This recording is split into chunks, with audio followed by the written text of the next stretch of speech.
Hello everyone, welcome to another used car review. Today we'll be reviewing a 2014 Mazda 2, this being the 1.5 automatic and in Tamura spec, so this is the higher spec model. Let's have a look around. Lovely sleek design, looks fantastic, doesn't it? Nice smooth, soft lines. I like these swage lines here, really give it a nice aggressive stance on the road for such a small car. You can see there, just flares out a little bit. Looking at the side profile, let's have a look. Here we go, very nice. And even the back is in nice proportions to the front. Quite often you'll see cars that look like they had design team for the front and design team for the rear. This one, all around it looks fantastic. They got nice simple lines, but just the right creases in the right places to give it that nice little aesthetically pleasing look, which, you know, both men and women can drive this really and not feel too embarrassed. But really these cars are very popular with the ladies because of these nice bubble shape design. And this Tamura model looks fantastic in these 16-inch alloy wheels. And you know what, normally these alloy wheels do ruin the ride a bit, but I've driven it and it's actually a very mature ride. The suspension is set up a bit stiffer than you'd say on a Toyota Yaris, for example, but it's covers, you know, it absorbs the humps and bumps very well and has a more mature drive, akin to the cars of the ones in the above class really. And it has very sharp steering, so yeah, if you've been in a Yaris, for example, there's a big difference, I would say, in terms of how mature it feels and how sporty this feels compared to that.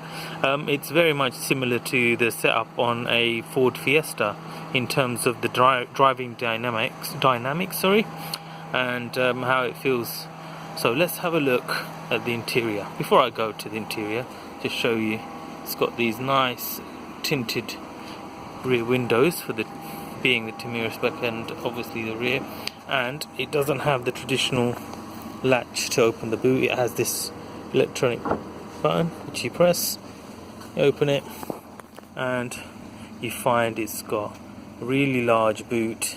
Yes, very deep load bay, but you can get carry-on luggage or baby buggies in here quite easily. This particular model has the inflation kit, but as you can see, the divot is still there, so if you wanted to put a space saver spare wheel in, you can do. So the option is there. And you've got these Japanese cars are like this, like you can manually turn it on and off, so I'll turn it off. Don't want the battery draining. It should really be linked up to the main lights, but this is how they do it. And of course these seats fold down, and there's a bit of a hump when they do fold down there, so do bear that in mind, but it's quite big for the class. Let's close her up and have a look in the back. So in the back there's a bit of a hump in the middle, but it's actually surprisingly spacious. Looking from the outside, it looks very small, but if we go in, someone 5'6" like me, so I've got the seat back quite far there, and I've still got enough leg room, or just about anyway, but my shins are touching the base of that seat.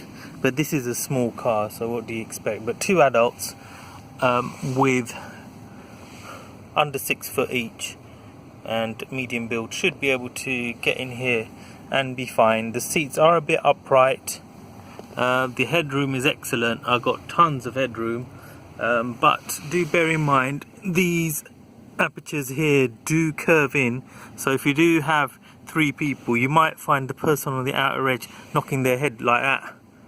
as I'll demonstrate with the camera, but knocking their heads on the side there. But yes, you fit in here.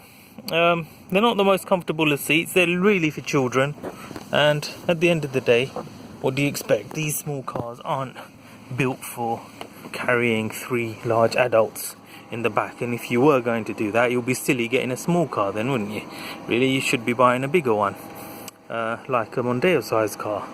But yes, for what it is, for the class of car, very good leg room. Headroom is excellent. I wouldn't say very good, it's okay leg room there. The seats are a bit hard and upright, so I wouldn't want to be stuck in here for long journeys. But the story is actually very different if you're on the driver's seat. Oh, before I forget, nice little touch there with the spoiler. Gives it that little sporting edge. Not that it'll make it go any faster. So if we look at the front here, nice design, elegant design, loads of space, and these seats, they're really nice and comfortable. They're firm but comfortable, not overly firm, not overly soft. And these you can sit relatively for small cars.